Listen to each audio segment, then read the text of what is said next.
ఒక అబ్బాయి ఫోన్ చేశాడు నాన్న చాలా ఏళ్ళ క్రితం, గురుగారండి మా ఫ్రెండు నన్ను చర్చికి రమ్మంటున్నాడు రేపు సండే అన్నాడు. ఇవాళ ఏ వారం అన్నా, ఇవాళ గురువారం గురువుగారు అన్నాడు. రేపు లేదు, ఎల్లుండి శనివారం కదరా, శనివారం వాడిని గుడికి పిలువు అన్న. వాడు రాడు కదండి, మనం వెళ్ళం కదండి. మీ ఊరికి మా ఊరు ఎంతో, మా ఊరికి మీ ఊరు అంతే కదా. నువ్వు ఎంత ఇప్పుడు ఒక ఒక పెద్ద ఆయన చెప్పారు, I respect your Quran and Bible, how much you respect my Ramayana and Bhagavad Gita. I respect your Allah and Jesus, how much you respect hour Ram and Krishna. ఇప్పుడు ఉదాహరణకి నువ్వు ఒక ఆడపిల్లవి బండి మీద వెళ్తుంటే ఓ చర్చి కనపడింది,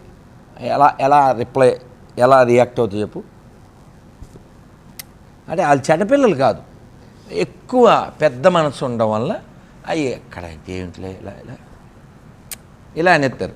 నేను చాలా స్టేజ్ల మీద పిల్లల్ని పిలిచి ఒకసారి చూపించారా తెల్లి అంటే, అలా చేయడం చెడ్డ అన్నాం, వాళ్ళ ఉదార హృదయం అది.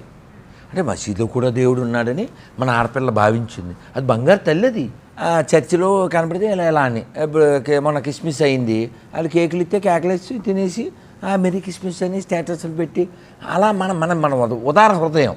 కానీ ఇది వన్ సైడ్ ఉండకూడదు అంటున్నాను, గౌరవించాలి కదా. వాడు ఇక్కడ వాళ్ళకి పుట్టాడుగా, కానీ వాడి ఫీలింగ్ ఏంటంటే వాడు ఎవరికో పుట్టాడని ఫీల్ అయిపోతున్నాడు. మీ అంటాడు, మీ ఏంటిరా, మీ నాన్న పేరు రామలింగేశ్వరరావు, నీ పేరు రాంబాబు, మీ ఏంటి మీ ఇలా విడగొడుతుంది కాబట్టి అది పనికిమాలిన బైబిల్ అంటాను నేను.